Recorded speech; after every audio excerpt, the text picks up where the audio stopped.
প্রথমে গুজব ছড়ানো হয় যে পদ্মা সেতুতে শিশু বলি দিতে হবে, এবং এই গুজবটি এমনভাবে ছড়ানো হয়, প্রথমে লন্ডন থেকে একটি পোস্ট দেওয়া হয়।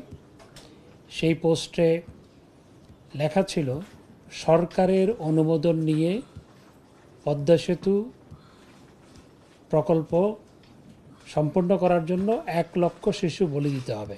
গণমাধ্যমের মাধ্যমে এই গুজব ছড়াচ্ছে না, এগুলো আনএডিটেড প্ল্যাটফর্ম, সামাজিক যোগাযোগ মাধ্যমের মাধ্যমে এগুলো ছড়ানো হচ্ছে। সুতরাং এটির বিরুদ্ধে সবার সম্মিলিত প্রচেষ্টা দরকার।